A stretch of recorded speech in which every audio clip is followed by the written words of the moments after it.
Spain. Despite the ceramic tile industry's mounting challenges, there may be one upswing. Exporters say the trade war could reduce competition here, filtering out the good suppliers from the bad. China's already having a tough time, with economic growth slipping to its weakest quarterly pace at 6.5% since the global financial crisis that began in 2008. Its factory output growth also weakened in September from a year earlier to 5.8%.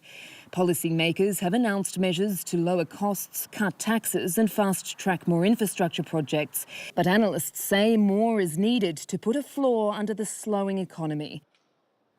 Well, staying on the mainland, and a new craze is developing for a rather unassuming cooking utensil, the Chinese wok. It's a trend that one entrepreneur is hoping to cash in on by reviving the ancient method of wok making. Michelle Hennessy reports. A young entrepreneur has found a way to appeal to China's wealthy millennials. Old-style woks, hammered out in a painstaking traditional way.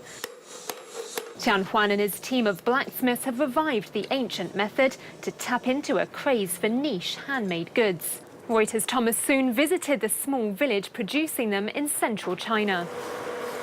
Now, the wok next to me, they are made by the local blacksmith. Now, the difference between these woks and the woks from the factory are those factory actually making hundreds of woks in one day in a massive production way. So these woks, the difference is those blacksmiths, they hammer these woks for tens of millions of times, and these woks have to go through this fire over and over and again so people can hammer it to become thinner and thinner. These woks are nearly triple the cost of the mass-produced ones, each going for around $100. But as China rises, so too has the spending power of people in their 20s and 30s, and they're willing to splash out for authenticity. Tian Huan now owns 6 shops and also sells his merch on China's popular mobile platform WeChat. China's developing very fast. The material standard of living is getting higher and higher, so people have a higher need for spiritual pursuit and sentiment. So I see a big opportunity there in exploring the handmade products. They're going down a treat with young professionals like Fu Li Ting, who's already bought 3 of them. She says the pans can reach a higher temperature and bring cooking at her home in the capital closer to her childhood memories. Well, to news overseas, vigils were held overnight in the U.S. for the victims of a deadly anti-Semitic attack. 11 worshippers were killed and 6 others wounded after a gunman opened fire during Saturday's services at a Pittsburgh synagogue. The 46-year-old male suspect is said to have yelled, "All Jews must die," when he stormed the building. He was arrested after a shootout with police officers. The U.S. president offered his condolences and said he would seek the destruction of those trying to destroy the Jewish people. We must stand with our Jewish brothers and sisters to defeat anti-Semitism and vanquish the forces of hate. That's what it is. And when you have crimes like this, whether it's this one or another one on another group, we have to bring back the death penalty. They have to pay the ultimate price.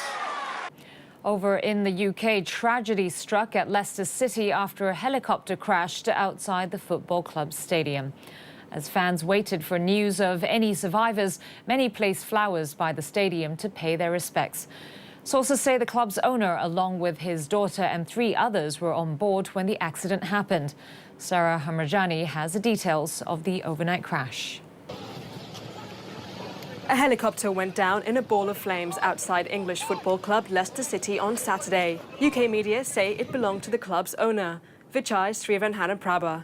Video from the scene showed the fiery aftermath. Eyewitnesses told the BBC that the helicopter just cleared the top of the club stadium before it started to spin, then plummeted to the ground and caught fire. Emergency services swarmed the scene and closed off access nearby. Worried fans gathered outside. It's ended up as probably the darkest day in Leicester City Football Club's history.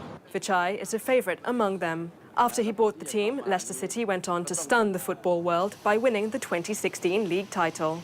According to Forbes, Vichai is the 5th richest person in Thailand, worth $4.9 billion. He's the founder of duty-free giant King Power International. Officials say the cause of the crash is under investigation. Well, on a happier note, Liverpool fans are celebrating after the Reds moved to the top of the Premier League, having thrashed Cardiff City 4-1 last night. Sadio Mane scored 2 fine goals in the second half, and Mohamed Salah ended all talk of his goal drought with his 4 strike in 3 matches, while Xherdan Shaqiri was also on target. Callum Paterson netted for the struggling Cardiff, who remained 17 with just 5 points from 10 matches. Liverpool, still unbeaten and winners of 8 of their 10 league matches, have 26 points, 3 clear of champions Manchester City. All right, that's a wrap for now. Make sure you join us again tomorrow for all the stories shaping your world. I'm Diane. You're watching ViewTV News. Good night.